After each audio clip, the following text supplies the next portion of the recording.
ये वो लोग थे दोगले जो अपने उम्मीदवारी के फॉर्म पेपर तो औरंगाबाद लिखते थे, लेकिन मुंह से जब बात करते थे दोगले बने की संभाजी नगर की बात करते थे। और औरंगजेब से तुम्हारा बहुत कुछ बैर था, तो बताओ उस्मानाबाद से क्या था, बताओ इलाहाबाद से क्या था, बताओ मुरादाबाद से क्या था। जवाब एक ही मिलता है कि मुसलमानों के नाम सिर्फ तुम्हारे सीने को चीरते हैं कि कौन सा ऐसा शासक और योद्धा था जिसने 50 साल हुकूमत इस मुल्क के ऊपर किया। सिवाय औरंगजेब रहमतुल्लाह के तुमको तारीख में किसी का नाम नहीं मिलेगा। इसके सबसे बड़े मुजरिम अगर कोई है तो कांग्रेस के मिनिस्टर, राष्ट्रवादी कांग्रेस के मिनिस्टर और शिवसेना के मिनिस्टर। जाते जाते उन्होंने एक अध्यादेश पास किया कि हम औरंगाबाद के नाम को संभाजीनगर का प्रस्ताव पारित करके रख दिया। बात जुड़े हुए जितने लोगों के यहां पर अभी नाम लिए गए और जिनको औरंगाबाद का नाम लगाया गया, ये वो लोग थे दोगले जो अपने उम्मीदवारी के फॉर्म पेपर तो औरंगाबाद लिखते थे, लेकिन मुंह से जब बात करते थे दोगले बने की संभाजी नगर की बात करते थे। ऐसे लोगों के नाम यहां पर लेके उनको याद दिलाया जाए कि तुम भी औरंगाबादी हो। अगर उनके बर्थ सर्टिफिकेट निकालेंगे, टीसा निकालेंगे, अब्बा का नाम दिखेगा पहले औरंगाबाद और मुखालिफत करते हुए। नफरत की इतनी आग, नफरत की इतनी जलन सीनों में लेके मेरे समझ में नहीं आता है कि ये लोग जिंदा कैसे रहते। और बेवजह नफरत, औरंगजेब रहमतुल्लाह का तुमसे कोई लेना न देना, और औरंगजेब से तुम्हारा बहुत कुछ बैर था, तो बताओ उस्मानाबाद से क्या था, बताओ इलाहाबाद से क्या था, बताओ मुरादाबाद से क्या था। जवाब एक ही मिलता है कि मुसलमानों के नाम सिर्फ तुम्हारे सीने को चीरते हैं, तुमको तुम्हारी हैसियत और औकात दिखाते हैं। एक बात याद रखो अजीज साथियों और दोस्तों कि औरंगजेब रहमतुल्लाह अलैह ने इस मुल्क के भारत के ऊपर 50 साल हुकूमत की। 50 साल का वक्फा आधी सदी का वक्फा होता है। बताओ मेरे को तारीख के औराक उठा के कि कौन सा ऐसा शासक और योद्धा था जिसने 50 साल हुकूमत इस मुल्क के ऊपर किया। सिवाय औरंगजेब रहमतुल्लाह के तुमको तारीख में किसी का नाम नहीं मिलेगा। इसकी वजह यह है कि आप जब तक अमन और अमान कायम नहीं करेंगे, आप जब तक अदल इंसाफ नहीं करेंगे, आप जब तक अपनी राय में बसने वाले लोगों को इंसाफ नहीं देंगे, 50 साल तो क्या 5 महीने भी आप हुकूमत नहीं चला सकते, 5 महीने भी नहीं चला सकते। और मैं तो कहूंगा खास तौर से कि हिंदुस्तान की तारीख की ये बड़ी बदनसीबी है कि सबसे ज्यादा अगर किसी शासक को बदनाम किया गया तो औरंगजेब रहमतुल्लाह अलैह को बदनाम किया गया, सिर्फ बदनाम किया गया।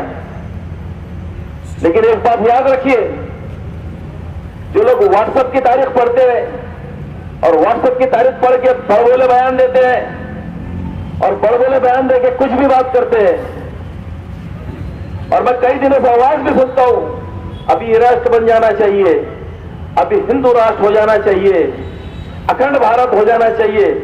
मुंगेर लाल के हसीन सपने देखने की बातें बहुत देखा मैंने, लेकिन क्या अखंड भारत की हकीकत कभी मालूम है?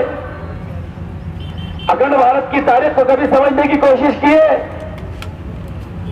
बर्मा के रंगून से लेके तो काबुल, अफगान के काबुल तक, बर्मा के रंगून से लेके तो अफगान के काबुल तक अखंड भारत हुआ करता था।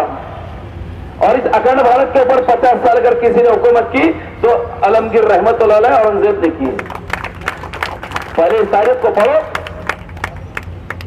आज हमारे घर में अरुणाचल प्रदेश के पास घुसा हुआ चाइना, डोकलाम के पास घुस के बैठा हुआ चाइना, जो हमारी धरती के ऊपर, हमारी सरजमीन के ऊपर बैठा, ये 56 इंच के खोखले पोहल बाबू, उसको हटा नहीं सकता। अखंड भारत की बात करने निकले, कहां से अखंड भारत पैदा करोगे? सिर्फ तारीख में पढ़ना पड़ेगा कि अखंड भारत का शासक कौन? अगर तुम्हारे मुंह बंद भी रहे तो तारीख गवाही देंगी कि अखंड भारत का शासक सिर्फ औरंगजेब रहमतुल्लाह अलैह।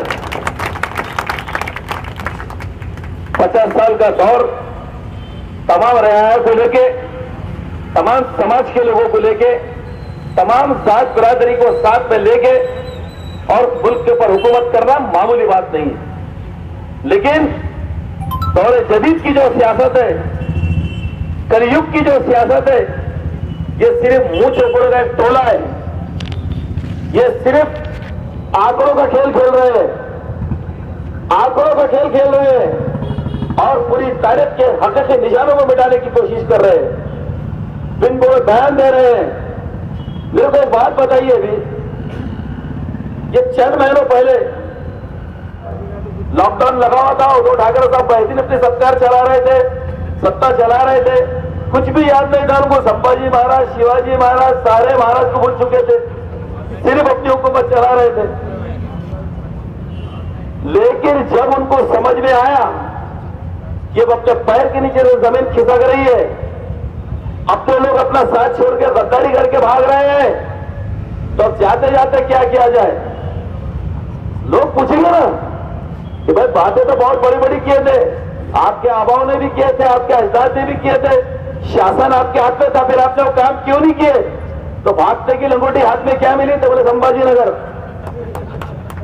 भागते भागते ये नाम हड़बड़ाहट के अंदर, बौखलाहट के अंदर, इसके सबसे बड़े मुजरिम अगर कोई है तो कांग्रेस के मिनिस्टर, राष्ट्रवादी कांग्रेस के मिनिस्टर और शिवसेना के मिनिस्टर। जाते जाते उन्होंने एक अध्यादेश पास किया कि औरंगाबाद के नाम को संभाजी नगर का प्रस्ताव पारित करके रख दिया। अब आप तो बीजेपी के खिलाफ थे, वहां तो मोटा भाई बैठा हुआ परमिशन देने वाला, परमिशन मिलेगी कहां से? तो पारित करके रख दिया। लेकिन ये जब गुवाहाटी और असम से दूल्हे राजा सच के आ गए, जिन्होंने इनका धनुष भी छीन लिया, इनका बाण भी छीन लिया, इनका कमान भी छीन लिया, इनका तीर भी छीन लिया, सब कुछ छीन लिया, तो उन्होंने कहा नहीं नहीं, इस नाम की वजह से इनको क्रेडिट मिल सकता है, तो इस नाम को हटा के अब छत्रपति संभाजी महाराज के नाम से एक प्रस्ताव ये महाशय ने पास करके भेजा। देखिए, दरअसल बात यह है कि ये जो लड़ाई चल रही है, और मैं भी कह रहा हूं कि औरंगाबाद के अंदर जो लोग बिन बोल के बयान दे रहे हैं, अनपार्लियामेंट्री लैंग्वेज का इस्तेमाल कर रहे हैं, गैर जिम्मेदारी की बात कर रहे हैं, ये मत समझना कि उनको वो संभाजी महाराज बहुत अजीज है। वो सिर्फ एकनाथ शिंदे साहब को खुश करना चाह रहे हैं। एकनाथ शिंदे साहब, हमारी आपसे गुजारिश है, आप महाराष्ट्र में शासन चला रहे, शौक से चलाइए, मगर अपने जोगरों को रोको, अपने जोगरों को रोको। ये शहर का माहौल और प्रदेश का माहौल खराब करने में लगे हुए हैं। यहां पर कहा कि किसी को गुमराही मत बोलो। अरे भाई, अगर शराब का धंधा करने वाला शराब का धंधा करता, उसको कलाल नहीं कहेंगे तो क्या इधर फरोज बोलेंगे? तो वही बोलना पड़ेगा ना।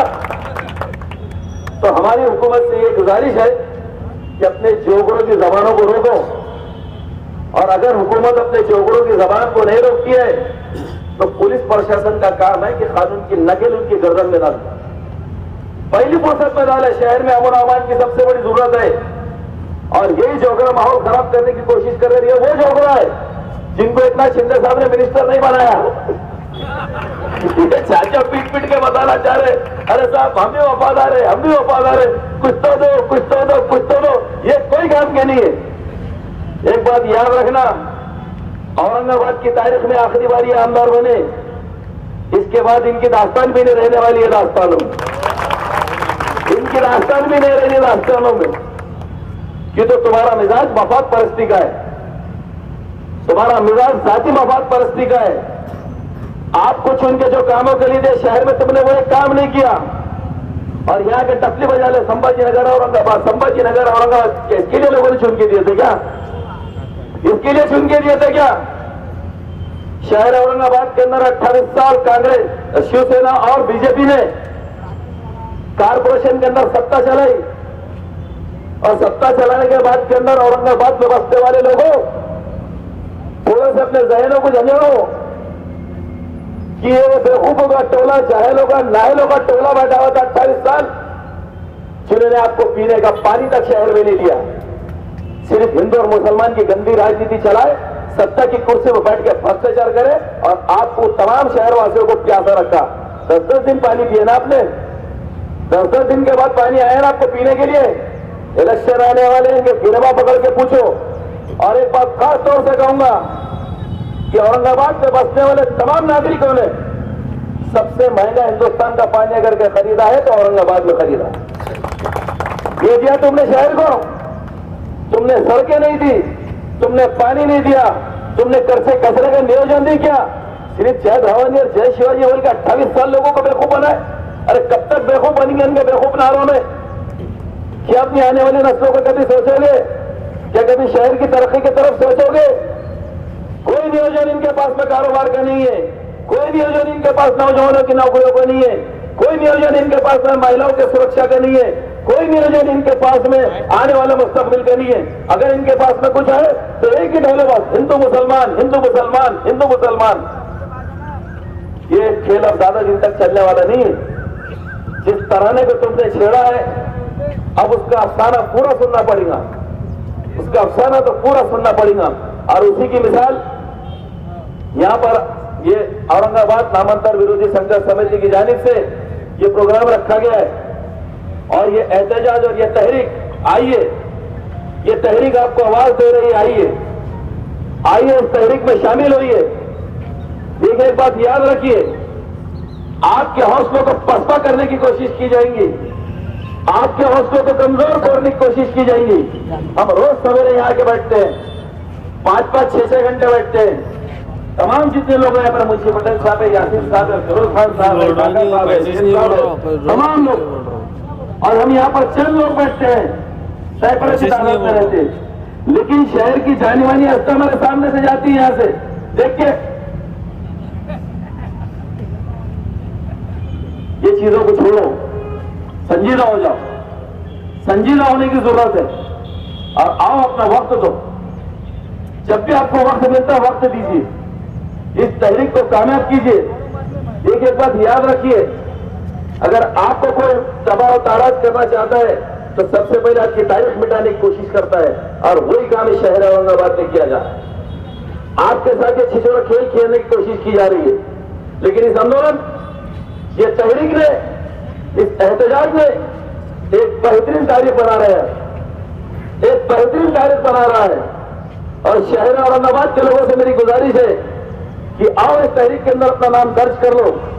तारीख के अंदर उन्हीं लोगों का नाम रहता है जो डट कर एहतजाज और मुकाबला करते हैं। उन लोगों का नाम कहीं भी नहीं रहता है जो सिर्फ तमाशबीन के रास्तों से गुजरते। इतनी बात को याद रखिए, जहन नशीन कीजिए। ये लड़ाई लंबी भी हो सकती है, ये लड़ाई दूर तक भी जा सकती है, लेकिन जमहूरियत के तकाज़ों को हमको मजबूत करना है।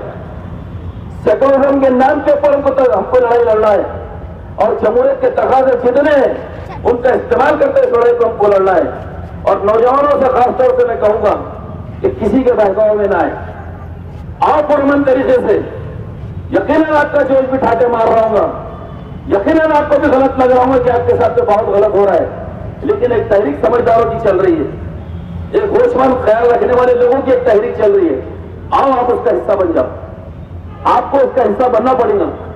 और जो लोग अभी तक इस तहरीक में शामिल नहीं हुए, हमारी उनसे गुजारिश है कि आइए यहाँ पर अपना नाम दर्ज कराइए, अपना घंटा 2 घंटे का वक्त यहाँ पर दीजिए और पुरअमन तरीके से इस तहरीक जो चल रही है इसको ताकत बख्शने की, इसको कुव्वत बख्शने की कोशिश कीजिए।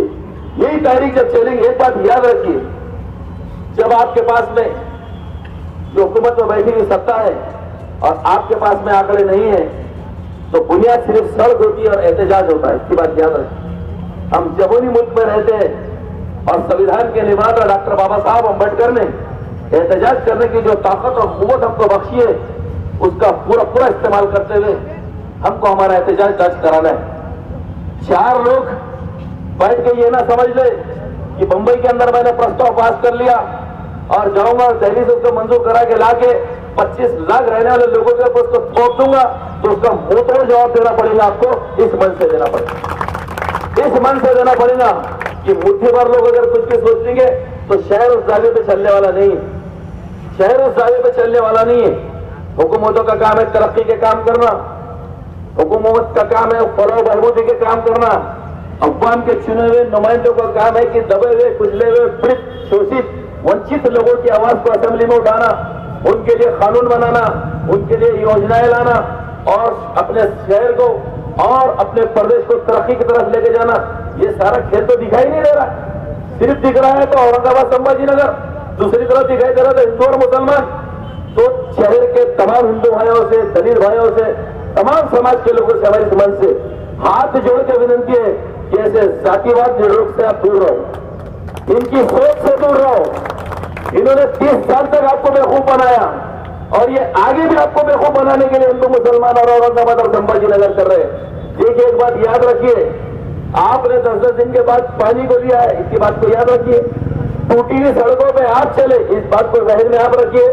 नारेगांव का कचरे का अंबार खत्म हो चुका, कचरा आप साल भर आपने सड़कों पर देखा, इन्होंने कचरे का नियोजन नहीं किया। ये सारी तकलीफें इस शहर के नागरिकों में सही है।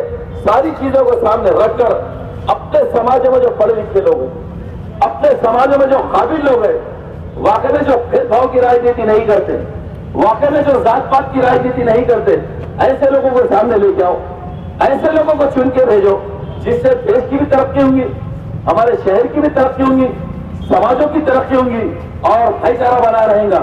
इन्हीं ख्यालात के साथ यहाँ पर मेरे को अपनी बात कहने का मौका दिया। आप तमाम लोगों का बहुत बहुत